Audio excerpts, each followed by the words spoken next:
All right, I'm going to go ahead and get started.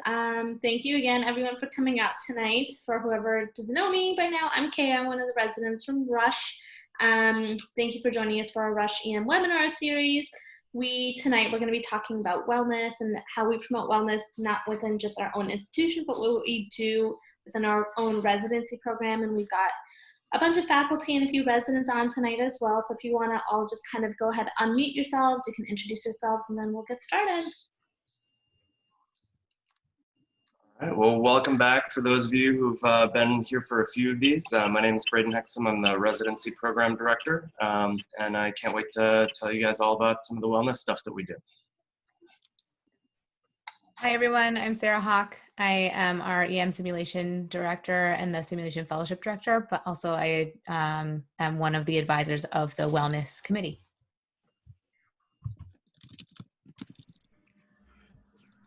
Hi, I'm Teresa Davis. I'm one of the ER attendings.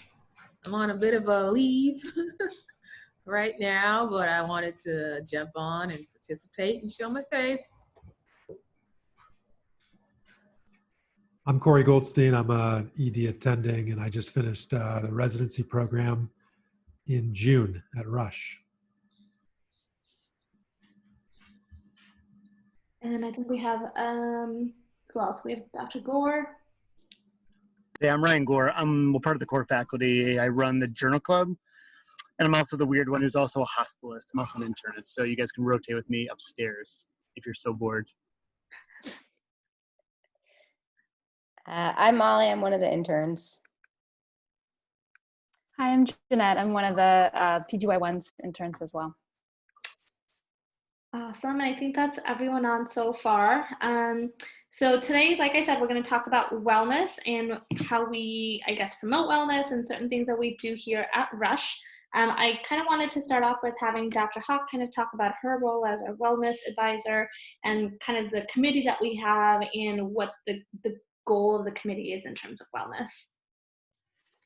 So our committee for wellness is becoming very resident run now that we're becoming a more mature program. In the beginning, it was kind of faculty planning some wellness events for our then interns several years ago. And now it's really resident initiated. So we have 2 wellness chairs that are elected by peers for each class. And those wellness chairs then kind of come together and come up with events with my help or some of the other faculty's help related to hosting. And then we kind of put those events out for the rest of the residents and faculty to attend. It's been a little bit more challenging during COVID because usually the events involve social time and eating and drinking, and those types of things are more challenging. So events this year are going to be a little smaller, a little social distanced or virtual. So we've had a couple virtual events. And each year we participate in kind of the orientation as well to welcome the new interns. So some of the events that happen there are kind of like co-sponsored by the Wellness Committee to kind of engender that, like, I don't know, the Rush camaraderie that we have in our program, I think is partly thanks to the wellness teammates that we have. Thanks, Dr. Hawk. Yeah, some of our wellness residents, Lauren's on there, Kat's on the committee, and Trevor, but they put together a lot of events throughout the year that we can go to. I know a lot this year, of course, with COVID has been a little difficult, like Dr. Hawk said, but we do have some wellness events like hiking and whatnot kind of planned, so I am looking forward to that. Dr. Hexum, if you wanted to kind of talk a little bit about what your role is in our wellness and what you think of so far, what our committee's done, and any other input you might have. Yeah, thanks, Kat. You know, for me, wellness is really about culture, right? You know, it's great to have lots of events, and I think that we do that really well. But if wellness isn't just kind of built into the culture, then these are just simply discrete events that don't have a lot of relation to an overall goal. And wellness was something we talked about way early on when we were designing the residency program and when we first started. In fact, it was the first committee that we had assigned or worked with the first class of residents to develop leadership in. wellness, the wellness committee at Rush predated the residency program. It was actually a faculty committee looking at kind of work-life balance. How can we improve the working conditions within the emergency department, which can be really stressful? How do we support our families? How do we support those faculty who are just starting out? And then when the residents came, it was just this natural progression to expand this to be a, attending and resident combined committee. So it was really our first leadership opportunities for residents. And they've really run with it. We've had residents that have planned pretty big events, and we've let the residents kind of direct some of the wellness activities that we've done. So much that we've actually been able to make a Rush kind of recognized for wellness among emergency medicine programs. And we'll kind of, I think, hopefully come back to that a little bit later in the Q&A.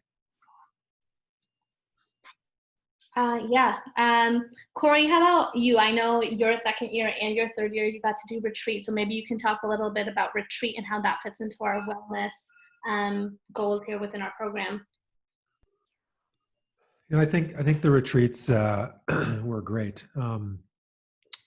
They gave us the opportunity to bond with each other and with faculty members as well who came, and a number of faculty members did come.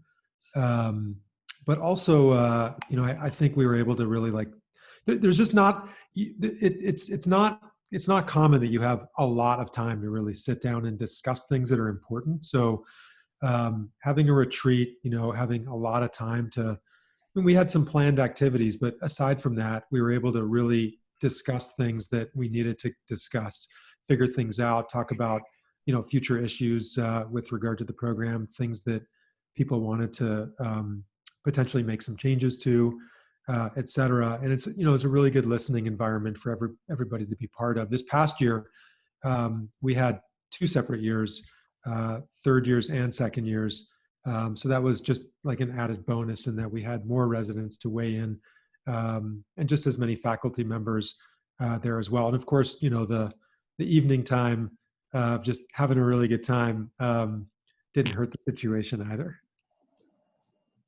Yeah, retreat. So I got to go my second year, and it was awesome. It was up in Wisconsin. It's like a camp, and you're there for a night, and there was other residencies there as well. So I thought that was a lot of fun because we did our own activities and our own breakout sessions, but at nighttime, we were able to hang out with programs that were residents from other programs, which I thought was awesome. And retreat is protected. So the seniors, typically the second and third years, it is protected time. So you get those 2 days off. Interns are typically running the ED those 2 days. So hopefully, with COVID, we're trying to kind of see what else we can do. And hopefully next year we'll be able to start up our retreats again. But a lot of these events, we have a question here, whether some of these wellness events are under any protected time or not. Whether they're mandatory. We try to pick the events based on whoever is available. So typically there will be like a Google survey or a doodle poll sent out to see who's available, how many people are able to make it, and kind of pick the date by hopefully most people are able to make it. Not all of the events are at times when everyone has the shift off, but we do try to coordinate as much as possible. Maybe Jeanette and Molly can kind of talk about their intern orientation month and all the wellness events at that time. And for the interns during their orientation month, all of their wellness events are protected. So they can talk a little bit more about that. So as ever, as anything is going to be, I think, kind of preceded by when in times of COVID, things are different. So our intern month, our orientation month was definitely a little bit different. Our events were smaller. There were fewer residents there as well as fewer faculty. Oftentimes it's an opportunity to meet everyone. And we really were more localized on just meeting the intern class, but the good thing of that is that we all are really close now, and really got to know each other really quickly. I think the thing that is good, especially for us, is I know we got kind of pulled out in March. And so by the time that we were coming back in, I felt like my brain had just turned into mashed potatoes, which you might feel like at the end of your 4th year regardless, even if you aren't pulled out for COVID. And so it's a really good opportunity to both find your place here in Chicago, find yourself with the people that you are in, to build those relationships and have them set, so that when you're like relying on each other and working with each other, you have communication in place already. I know one of our other co-interns said something really insightful. I think he was joking, but it felt really insightful. It was like the second day we were trying to do this team building activity, and he's like, it's okay, like we're not quite yet a team yet. We don't have good communication in place. And so, but by the end of the month, you definitely feel like you do have that in place. Yeah, orientation month was awesome. I will second that. It is really nice to have that month. I think it was much appreciated by our class, and it's great that our program has that. A lot of programs don't have that. So you're jumping in and boom, you're like working the floors like right from day one. So I really liked that we got to have that month. We did do a lot of outdoorsy stuff, which was cool, exploring Chicago. I was already in Chicago, but I had recently moved, so it was excellent to have that time to settle in. And yeah, it was fantastic. Just different events, seeing different things around the city, getting to know Rush in general, like how to get around, how to do things, how to function. It was really great. Thanks, guys. So some of the events, if you're actually interested in, during intern orientation month, we do try to do like a bonfire type situation out here on the park by the lake. Other events include, we do like a citywide scavenger hunt, and that started last year. Our interns last year really loved that, and there's a little prize you win at the end. One of our favorites has been in the past few years, boating. Our intern year and my second year, we were fortunate enough to be able to go out boating the Lake Michigan Playpen, which was fantastic. Obviously, this year with COVID, it was put on hold. Maybe next year we'll be able to go back. So there's tons of fun events we do, which are always nice to see everyone. But besides the events that we have, I feel like a lot of wellness also comes from how our shifts are structured.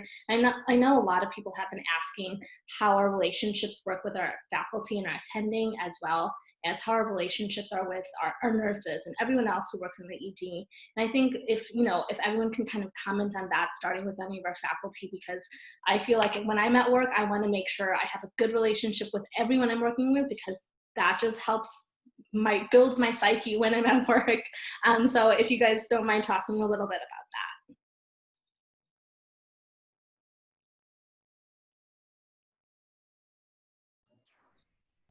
Yeah, one of the, we, when we started putting the residents into the emergency department and figuring out how we wanted the shift structure to look like, we really wanted it to be a team-based approach, right? We didn't want faculty working 8 hours, residents doing all these 12-hour shifts, and there just being a lot of mismatch, right? We want you to get into a team, really feel supported by that team, and even if it's a tough shift, have folks that are within your team that you can rely on when the ED gets really busy. One of the ways in which we've tried to schedule for wellness is based on feedback from residents. How do we prioritize which shifts are off, right? So we try as much as possible to have 2 full weekends off a month. And that was something that the residents have said, this is really important to us. We want that time, we need that time. But I mean, that makes for a tough midweek shift schedule. And so, the other side of it is that residents may have a really challenging schedule midweek in order to get those weekends off. And so it even makes it more important to have good, close-knit teams that you can rely on when things are really busy.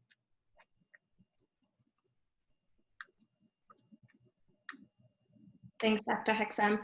Dr. Davis, I was wondering if maybe you can talk a little bit about your perspective, because I know, before there were no EM residents, and then we started having EM residents, and kind of how you saw that change happening and what the relationships kind of all changed, especially with working with the nurses and having our own EM residents, and your perspective on that. So I've been at Rush for 10 years now. Again, we've only had residents for the last This is year number 4. And so it's very different, especially as an attending, if you're used to working by yourself or working with even, different kind of help. So at Rush, we did always have off-service residents, but definitely not every shift. Definitely a different relationship in the way that you're trying to teach. An ortho intern, kind of the most important things to take from the month versus internal medicine versus when you have your own emergency medicine residents. And so I think that learning curve took a minute for a lot of us because on the one hand, the residents, they were really quick to want to try to get to that place where they felt like we trusted them and gave them a lot of autonomy. But on the other side, it's like, again, we're all going to be used to driving the bus and being micromanagers. And so, it is a learning curve as far as how much to let go, when to let go, that kind of thing.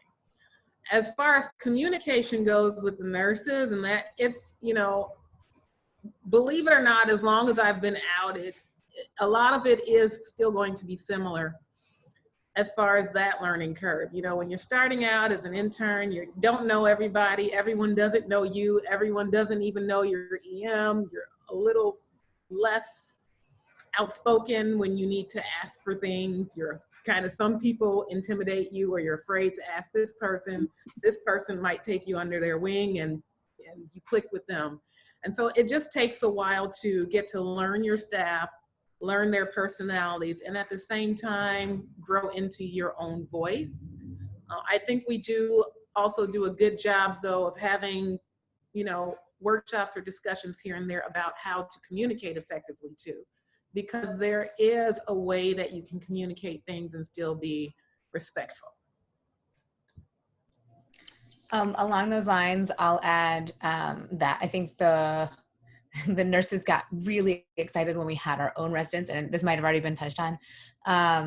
So the nurses were always respectful of our off-service interns, but then as we started getting more and more of our own residents, they would come up to the residents and be like, "Are you one of ours?" And then when they said yes, the nurse would be like, "Okay, so here's the deal." And they would kind of like as soon as they realize that you are emergency medicine and you're going to be with them in the long haul, they start learning your name, making sure that your orders are in line, giving you feedback like, "Hey, are you sure you want that Toradol IV in this person that's not getting an IV otherwise?" And they come up to you and they really kind of work with you to make sure that what you're doing makes sense to them, makes sense for the patient. And I have really enjoyed watching the nurses kind of take part in training our residents to be great communicators with their nurses. Because if there's a time when they're not, the nurses will come up and quite nicely say, "Hey, tell me more about your plan for this patient," or something like that, that then the resident explains and the nurse gets the information that they need, and the patient then gets the care that they need. So I really like how those interactions work in the emergency department. We've had a couple of virtual events with them, which helps, just seeing them in their street, seeing them in street clothes and seeing them in their, non-work environments and hearing about their lives has really helped me kind of get to know them as well. And then each year, except for this year, we have a holiday party where everybody really kind of gets dressed to the nines, and you get to see people in their their fancy outfits, and not just their scrubs. And so I think that's a really fun time. And we've been working from time to time to get group events with kind of everybody invited. Not so much right now, but in the future. I had a quick question. Yeah. Hi, I'm Shivam. I think this is my 3rd or 4th session. I guess the question I had was, these all sound awesome. Is the wellness in any way kind of measured or followed across the years to see what that are the things that your program is doing? Are they working? And then the other question was, it sounds like there's a lot of really awesome camaraderie within classes, like Jeanette and Molly were talking about. Is there any like formal or informal mentorship between the classes, or kind of relying on those kind of shoulders, or even between the residents and the attendings? Thanks. Great question. Thank you for asking that. I'll answer the first one, and then I'll turn it over to the residents to talk a little bit about kind of the peer-to-peer mentorship and what that's like. We do measure it. In fact, all of the programs in the country within the past 2 years are do actually an ACGME mandated wellness survey. And actually, the results of that, we get compared to all of the EM programs in the country. We always have performed well above the national mean, and really, it's great when you get these back as a program director, and you've got 100% response rate from your residents, and it's all 5 out of 5 across the board. So it's hard to know if we've improved, because I think we've already done a really great job with this. Again, it's part of the culture. I'd love to be able to measure it in more formal ways. This is actually an institutional mission, and something that is being worked towards. We actually have hired a chief wellness officer. So Brian Tadibe is our chief wellness officer. I think, I can't remember if this is 100% sure, and I don't want to misspeak, but we were the first in the city to do that. And to actually dedicate, a staff and a space and a budget to overall wellness to cover all of our employees, not just our learners, but everybody down to housekeeping staff and supply, right? And so this is something that the institution has really put a lot of funding behind. Yeah, and kind of to answer your second question, the mentorship aspect of it, we have both resident-to-resident mentorship as well as faculty-resident mentorship. And recently, one of our second years, Vanessa, has started a mentorship for medical students that our residents are involved with. So the resident-to-resident mentorship is, so I mentor a second year. As a third year, I have a second year mentee, and my mentee herself has a mentee and an intern. So we're kind of a little bit of a family, and each one of us has a faculty mentor. So our family is like 6 people.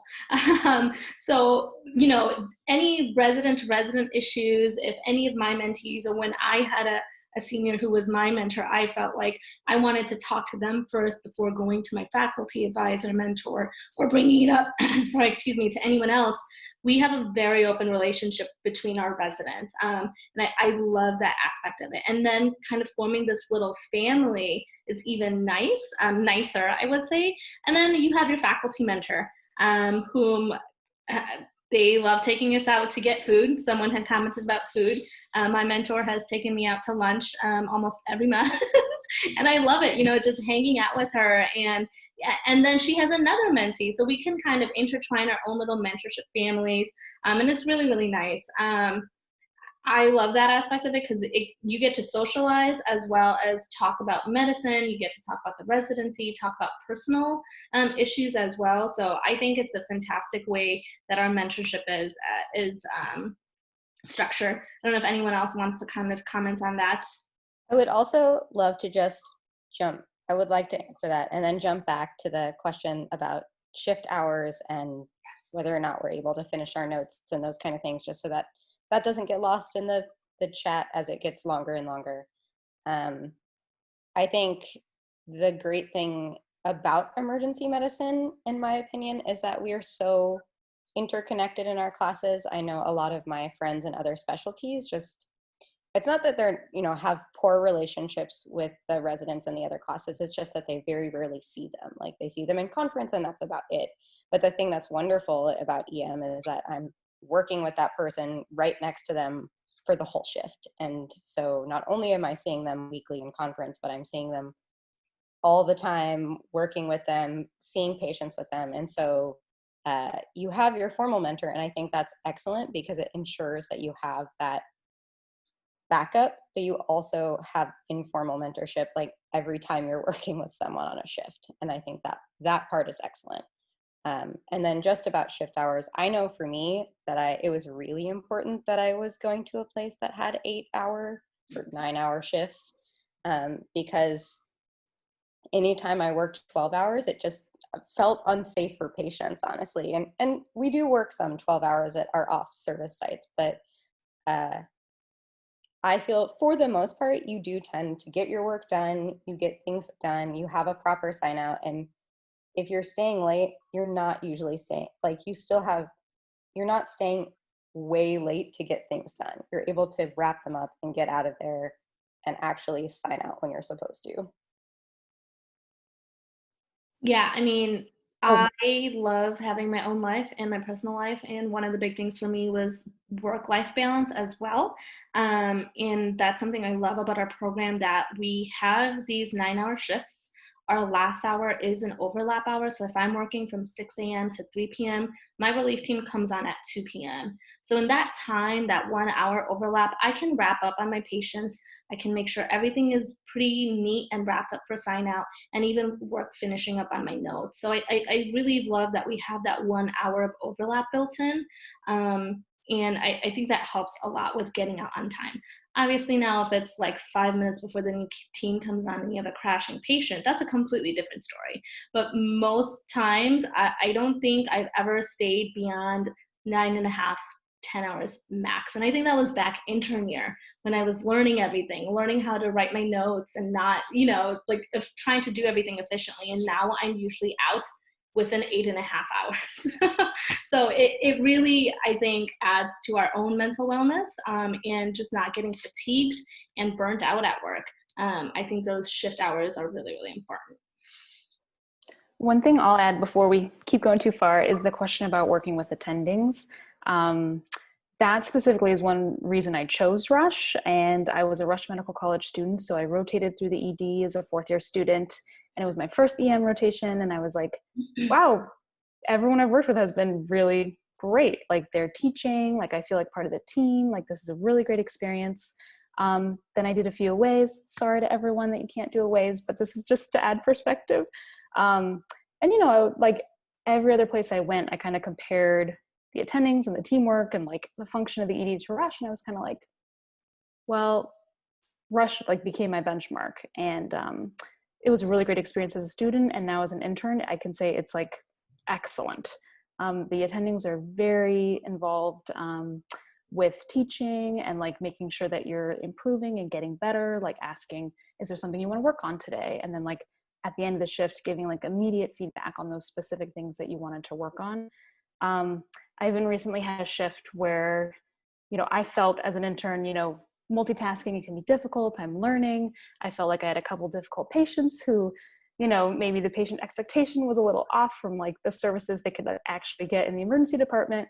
So I felt a little shaky at the end of the shift. And then my attending at the end, when providing feedback, she said to me, your patients really appreciated your care today. And I think she like saw my face because I was like, what, really? Like even under the mask, like she probably saw my expression. I was like, oh. And she was like, no, I asked them. And they were like, they appreciated your care. Like, thank you very much for doing a good job. And I was like, oh, my heart. Like, it's just really nice to like get that feedback from attendings. And that's definitely a huge part of the program. And I think the strength of the attendings, working with students, working with interns, working with all the residents is like a big part of the program at Rush. Awesome. Thank you, guys. And then I kind of just wanted to talk a little bit more about some of the Rush-wide events and things that we are doing with wellness. I'm not going to lie, me personally, I haven't been really involved or haven't taken advantage of these. I wish I could because I was looking through these pictures and I was like, holy cow, this exists at Rush. So I'm just going to quickly share my screen to kind of go over how do I screen share, like if I have internet. No. Is one of the things yoga? Ooh, Yeah. I hope you talk about the yoga. Yes. Yes. How do I like screen share this? We saw No. You had it for a second. Yeah, it was there for a hot minute. I'm trying to screen share like my web browser. There we go. Okay. And Yeah, then we can see it. to go to nope, not that. Right here. So we have a huge wellness effort going on at Rush, and this is our Rush Wellness website. One of the newest things that have opened up is this clinical center for wellness, and it's beautiful. I actually haven't been yet, but that just looks super zen, and I just want to go sit there all day. So this is our clinical center for wellness, and basically it's just a place you can go, you can relax, you can talk to mentors, you can talk to wellness coaches, and these are their goals, right? We know that, you know, physician burnout, healthcare provider burnout, medical student burnout is a big issue, you know, even physician suicide. And we know the recent stories of students as well as residents committing suicide. And I think, you know, Rush has really led the way in kind of being head on with this and providing all of these services to us. There's well-being coaches, there's counseling, wellness retreats. So a lot of stuff that you can do. And it's like, it's all of the scheduling availability and the hours are really, really tangible. So even, you know, if you're working a shift, you still have the opportunity before or after shift to go ahead and do this. Other things within Rush itself, during the summer, they had this like Wellness Wednesdays, and they just had like all of these different events that were going on. And it's not just for EM, right? It's for everyone across the institution, which is nice because you get to know other people, not just doctors and not just students, but everyone who's involved with this. So I thought that was pretty awesome. And there was like, one of the events I really, really loved was, I don't know if they're gonna have this picture pop up, but yoga. They had yoga on the rooftop at Rush, and it's like in the evening at sunset, and you can see the skyline in the background. So I think Rush in itself is doing amazing things with wellness, and I feel really grateful that I have these opportunities available at Rush to kind of, outside of my own residency program, to be able to kind of just unwind and relax. I don't know if anyone else has seen the Wellness Center or taken opportunity of any of the Rush events. I have not yet either, but I will say, you know, just as a part of the Rush system, you just have to be on the lookout for them, because they update you all the time. You get 1,000,001 emails, but they're there. So like, don't feel like, you know, even if you're not at a point where you need to seek it out, like it's constantly there in the background. Like, and worth noting, I think last week the Rush has sponsored like a snow cone truck that parked out right outside the hospital. I wasn't working that day. I actually was really bummed that I missed out on that. But they've done it before with like cupcake trucks, things like that. Pre-COVID times, I think they did like a med school / hospital like wellness like block party where like they blocked off like Paulina and like had like a bowl you could ride. There's like free T-shirts. There's like various food trucks coming in doing things. So I guess so. It's like we're doing the food trucks again. Like that's coming back and being allowed. Probably not the block party for a little bit until things have calmed down. But snow cone and cupcake trucks. That is a strong reason to choose Rush. Also, Nothing Bunk Cakes. Hello. They gave out bunk cakes for free to everyone. They're like these mini bunk cakes. Super amazing, so good. And like every few months, they have like a setup in the main lobby where you can purchase however many bunk cakes you want. So we love food, not just in our program, but at Rush in itself. We love food. I just wanted to mention, you know, that behind all of these events, you know, behind this kind of cool new website is a staff who is dedicated to, you know, really ensuring that residents have a lot of access to mental health services.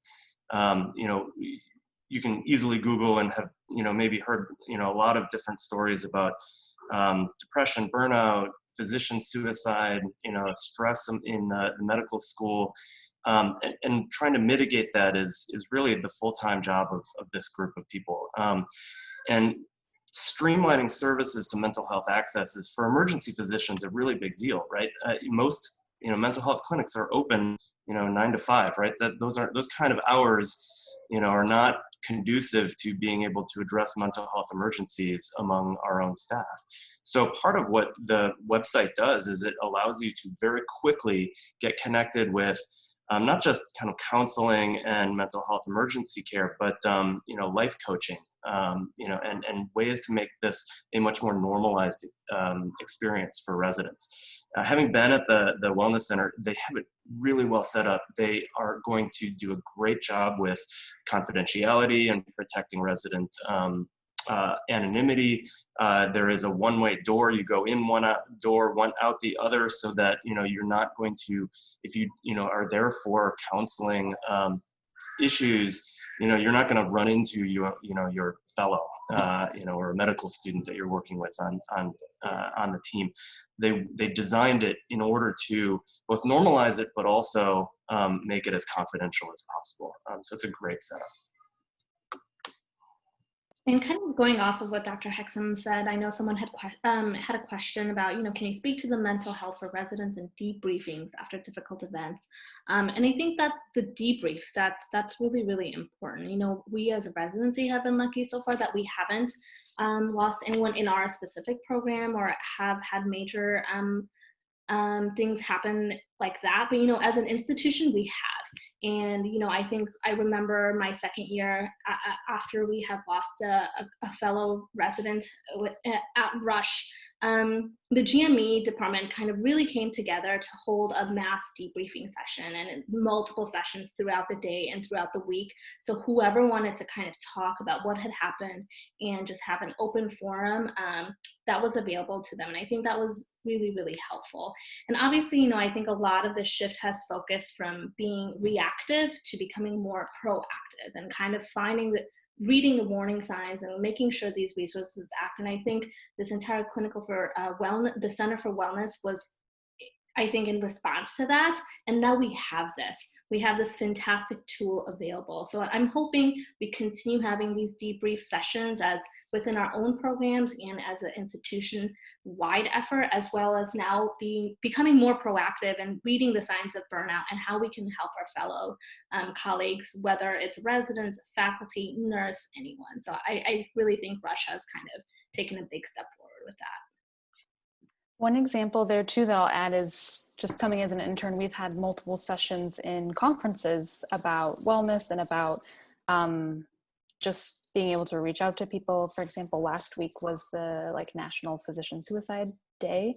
And we took, time out of conference to talk about it and set action plans and things like that. So it's definitely concrete, not just an abstract idea, oh, reach out to people if you need help. It's you can set up concrete ways to actually do that. And I feel like the residency, specifically in our conference time, dedicates time to it. All right. Somebody was just asking about transportation, and there have been a couple of comments back, but I will say there might be other people who are born and raised here, but that is me. And so I will just caution you that how you transport here is going to depend on what time your shift is, really. You can except unless you're Marilyn Halleck, who bites all the time. You want to be careful if you say have a 6P to 3A doing the CTA, right? There is crime out there. This is a big city. Some parts, maybe live up to the reputation. Others don't. It's pretty safe around Rush in the sense that we have our own security. And it's also part of the medical district. So with 3 other hospitals being here, there is security around. But you just have to still be aware that you might not want to get on the L at 3 a.m., right? You might want to use a ride share those days. You don't necessarily have to have a car depending on where you live. But if you do, like someone was saying, then your parking does get comped, just to put that out. I think we've had 2 residents who have gotten through the program without cars. There may be more, but I know for sure 2. And there's really only one rotation in which you are going to be traveling that's not very convenient to public transportation or Uber or anything like that. And that's our site at Rush Copley. And that's in Aurora. It's one of the big suburbs outside of Chicago. Very busy community hospital. You get to see some trauma there. You get to see a lot of kids. You get to stabilize and transfer out when there's not subspecialty backup. Residents love this rotation. It is a little bit of a hike. Again, pointing to kind of the wellness mindset. When we first set up the rotation, we looked at all of the kind of Google traffic data that we could find to actually create a shift schedule that was as much of a reverse commute as possible, so that when residents are going out that far, they aren't spending 3 hours in traffic, which in Chicago pre-COVID was not one of our selling points for the city. So I think that rotation's done really, really well. The residents love it. And just to be aware also, you do get, again, we were talking about the amount of emails in this system. If there does happen to be a rash of robberies or something that happens close, you will get an alert about that. So that will help you also to dictate how you get here. I do have another question.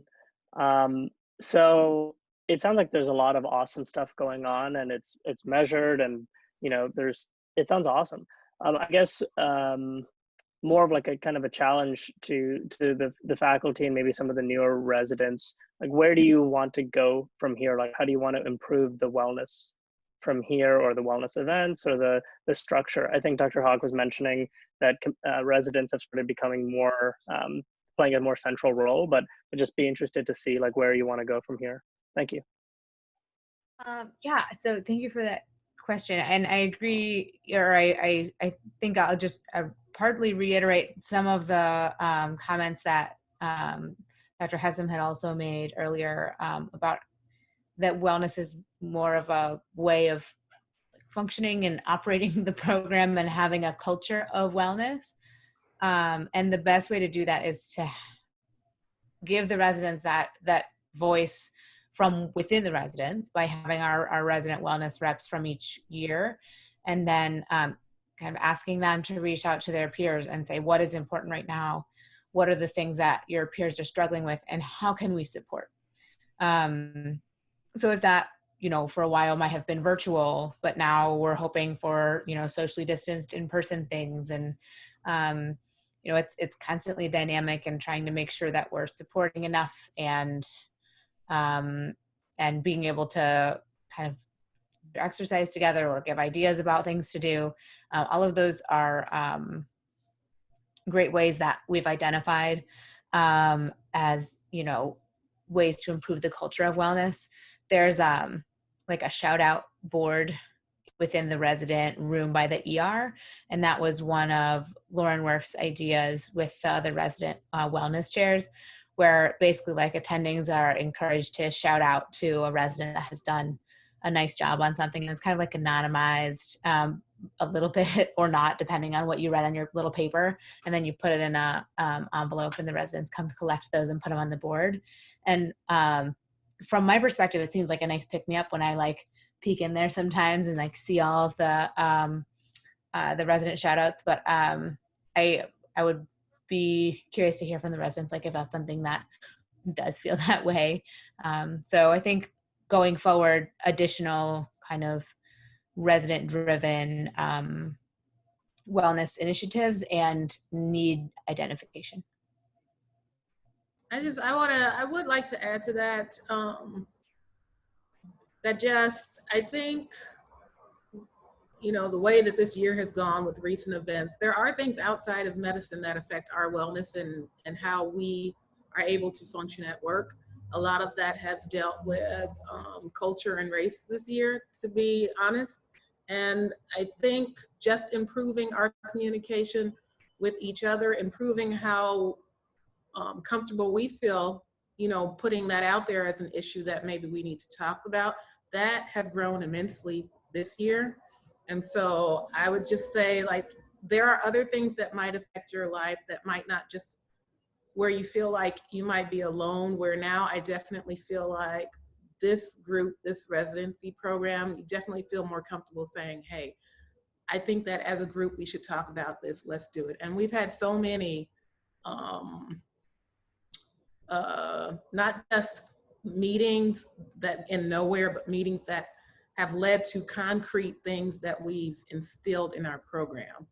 And so that's just something also to consider, and something that you can continue to impact as you come here. Yeah, I'm gonna kind of give a little bit of an anecdote. On Friday, obviously we lost Ruth Bader Ginsburg. I was at work when this happened, and I was shocked. My attending sitting next to me was shocked, and we both started crying. We both started crying at work, but she gave me the opportunity to kind of step away and just collect myself. I gave her the opportunity, and then kind of at the end of the shift, we came back and just talked about it and how that actually we saw it affect the rest of our shift and how we felt and the morale and just in our pod that evening. And I think she kind of gave the opportunity to me, our nurses, anyone who kind of wanted to kind of talk about that and just air out their frustration or whatever they wanted to. And I think a lot of times, like, just like Dr. Davis said, like, you know, we do become a little bit hesitant to kind of talk about what's on our mind or talk about really hot, controversial topics, but I feel very comfortable doing that, not that, you know, in the appropriate setting. So I really am appreciative that we've kind of built that culture with not just within our residents, but with our faculty and the rest of our ED staff. So I think that's one of the best things about our program that we've been able to kind of implement this year. I'll give a quick shout out to like informal events too, because I think like we do have the formal wellness events, but informally, we do a ton of stuff. Like we have a very active group me. People will throw out, you know, oh, I'm going for a run. Does anyone want to join? Or we're going to go grab dinner. A little less during COVID times, of course, but I'm looking forward to when that can get. Us with a 30-mile bike ride. That's not forgiven. It's true. It was like, hey, nice to meet you guys. Want to go on a bike ride? It was COVID friendly.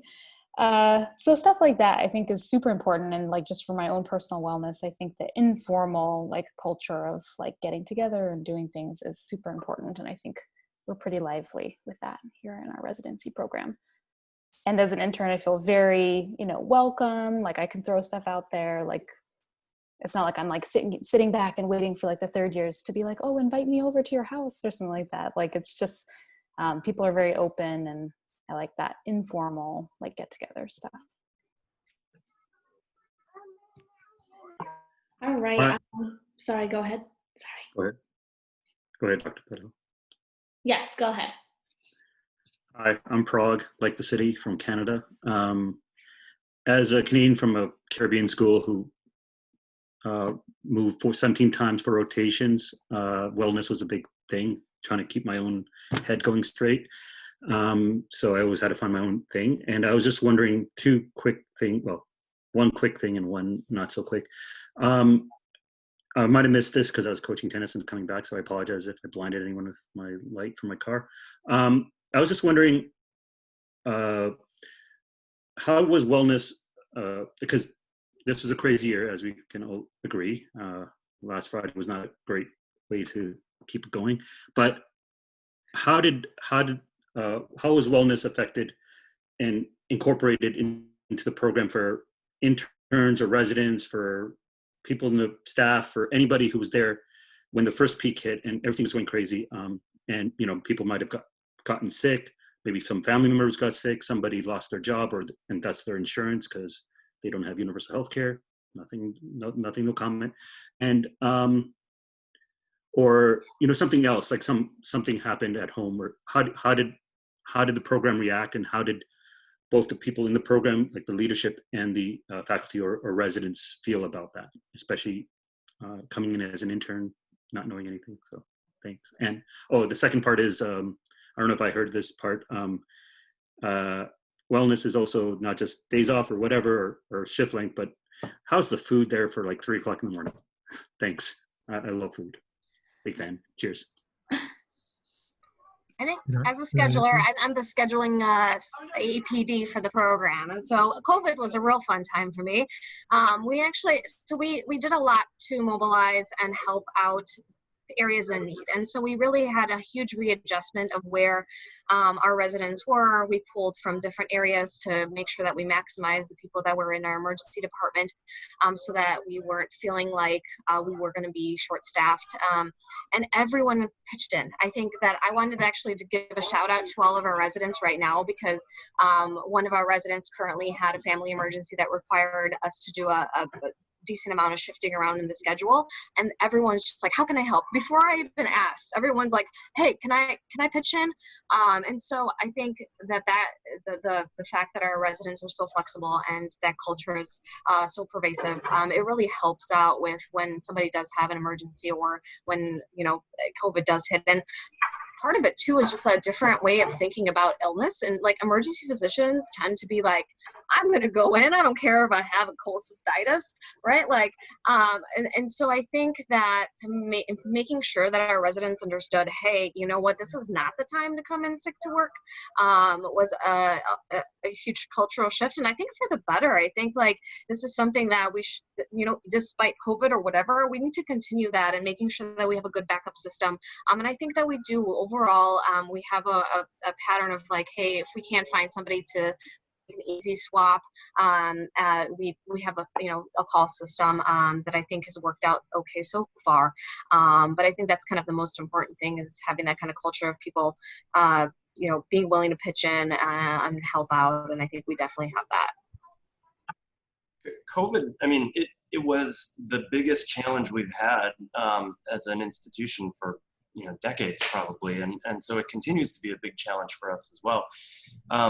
My role, as soon as we recognized how much of an impact COVID was going to have in every part of our lives, we really needed to pivot to making sure that we were protected, that we were protecting our residents and our staff, and that we were supporting them both in the hospital, but also out of the hospital. And so a lot of the solutions to those, you know, took various amounts of time to really come together. But the first thing that we did was make sure that our residents have the materials that they need to be able to be safe, right? We've all seen the Get Me PPE and institutions that were really struggling with this early on. You know, I had weekly check-ins with our other 5 sites to make sure that our residents had the supplies that they need. And if I felt that they didn't, then we would pull out. I mean, we were already in a phase of rescheduling and moving rotations around to better staff our own ED. But if I felt a site was not going to be able to support our residents, we were going to leave. And we actually did that. We had a site that we put on pause because we did not feel it was the right environment for our residents at the time. They were not able to necessarily do all of the things that they could. And they even admitted it. And so we worked with them to figure out what is the return for our residents, and do they now have all of the staffing that they need to support our residents. And so now we're actually back in that site.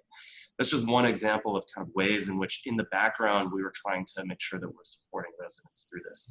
You know, we have a meeting, and some of the faculty are on this with me, that our chair actually has reached out to say, how can we better support our families who are really struggling with virtual learning, right? And this is just, you know, an adjunct. They don't need to do this, right? But they understand that the only way that we're going to be great employees is if we have support in the hospital, but also out of the hospital.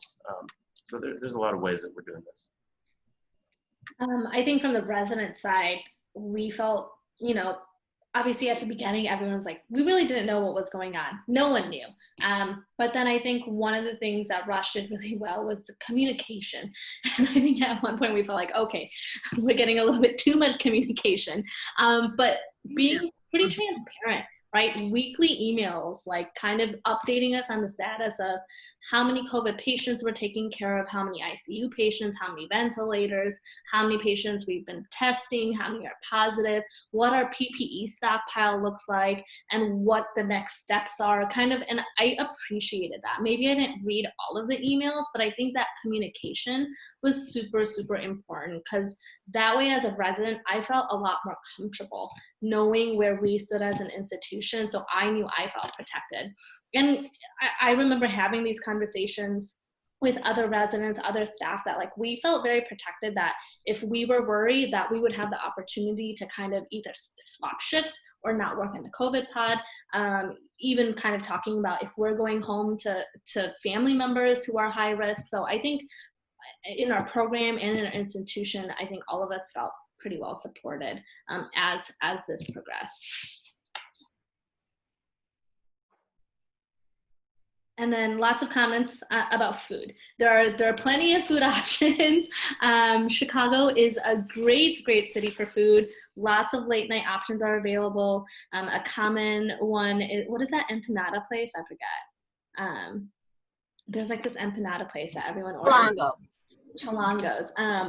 A late night to the ED. So there is a lot of food options, and then we do get money as well. It's called Freedom Pay to kind of help if we wanted to purchase food from the cafeteria or ADP or whatever. I forget how much it's put onto that card, but lots of food options, so you will never have to worry about that. Any other questions? Sorry, I don't know if I missed any questions. Sorry, I'm flooding the chat with food talk. Just gets me so happy. Okay, just wrapping up. Okay, so someone had asked, how is the COVID and PPE situation in Chicago now? I don't know if anyone has an answer for that. I mean, I can, you know, again, because like not to get into topics that we're not trying to talk to, but just, you know, Rush was a little bit pre-prepared, which was lucky as far as our institution in particular, because we are and were designated a bioterrorism site like some years ago. Like even when there was Ebola, even before that, when there was the radiation scare in Japan. So Rush itself actually was okay before. And then in addition to that, I do have to say that I feel like our governor did a good job of making sure that Illinois was going to be okay. So there's no talk of shortages of now, even after the summer and this second peak.